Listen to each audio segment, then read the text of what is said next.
आपको यह जानकर हैरानी होगी कि बीते 2.5 साल में रिजर्व बैंक यानी आरबीआई जो है उसने दुनिया में सबसे ज्यादा गोल्ड खरीदा।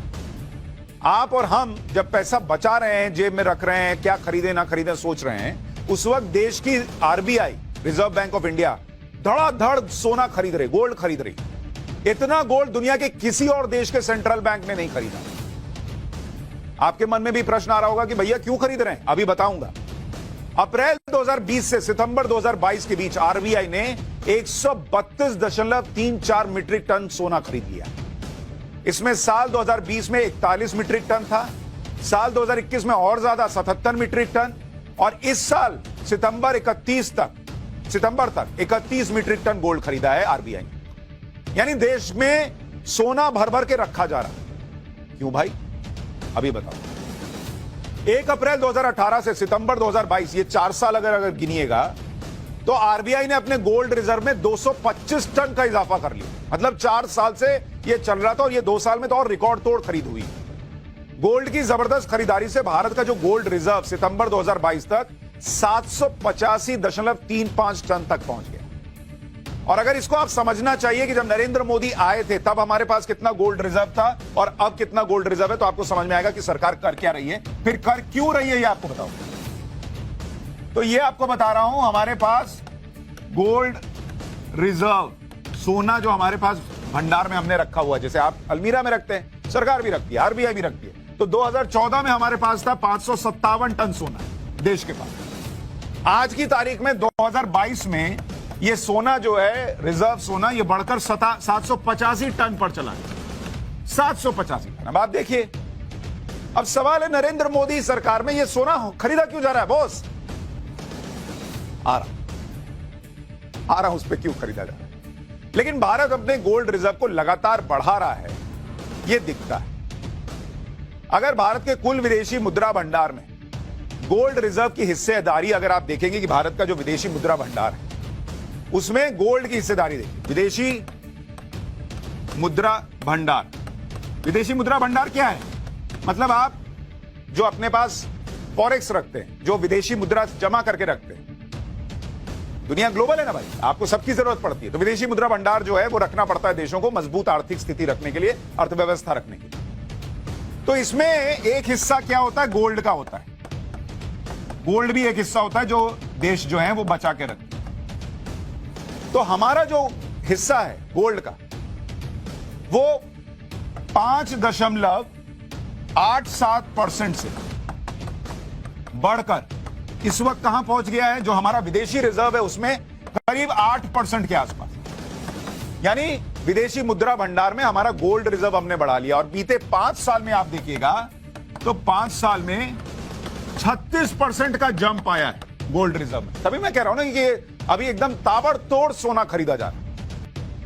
दुनिया के सभी सेंट्रल बैंक भी अपने रिजर्व का एक बड़ा हिस्सा गोल्ड में जरूर रखते हैं, क्योंकि अगर अनिश्चितता आए, आर्थिक हालात बिगड़े, तो गोल्ड ही ऐसा इंस्ट्रूमेंट है जिसकी वैल्यू कम नहीं होती। मान लीजिए रुपीस की वैल्यू कम हो गई, मान लीजिए पाउंड की वैल्यू कम हो गई, मान लीजिए दिनार की वैल्यू कम हो गई, गोल्ड की वैल्यू बढ़ गई, कम हो गई, लेकिन सोना जो है इसको सेफ माना जाता है कि भैया ये गोल्ड ऊपर ही जाएगा, इसके नीचे जाने की गुंजाइश बहुत कम होती।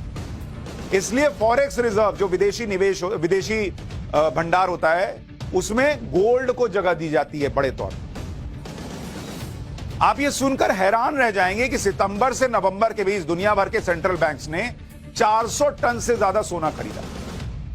भारत सबसे ज्यादा खरीद रहा है, लेकिन दुनिया भर के और सेंट्रल बैंक भी खरीद रहे हैं। और ऐसा इसलिए क्योंकि यूक्रेन युद्ध की वजह से ग्लोबल इकोनॉमी का जो हाल है उसमें दुनिया भर की करेंसी जो है वो नीचे जा रही है। आप हमारे यहां रोना सुनते हैं, रुपया कमजोर हो रहा है, रुपया कमजोर हो रहा है 1 साल के अंदर। इसी तरह से इजिप्ट की करेंसी है जो 20% गिर गई, उसने 45 टन सोना खरीदा। भारत की जो करेंसी है, भारत की करेंसी ये गिरी है 8% डाउन गई है। और इसी साल सितंबर तक 31 टन सोना भारत ने खरीदा। अब यहां एक बात समझने वाली है कि जब करेंसी की वैल्यू गिरती है तो इसे संभालने के लिए सेंट्रल बैंक अलग अलग उपाय करते हैं, और इसमें सबसे बेस्ट ऑप्शन माना जाता है सोने में इन्वेस्ट करना। करेंसी को सपोर्ट करने के लिए गोल्ड का रिजर्व बढ़ाया जाता है। आपके करेंसी की वैल्यू क्या होती है?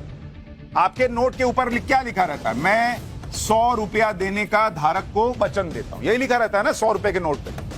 100 के नोट पे लिखा रहता है ना, वचन देता हूं, लिखा रहता है।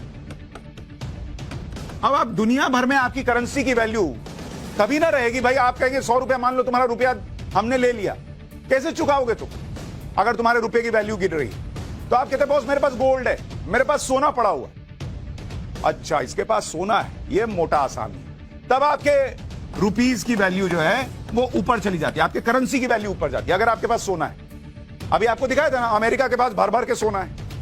हमारा गोल्ड रिजर्व बढ़ाया जाता है, इससे करेंसी को सपोर्ट मिलता है, तो मार्केट आपकी करेंसी को लेकर बेहतर रिस्पॉन्स करता है।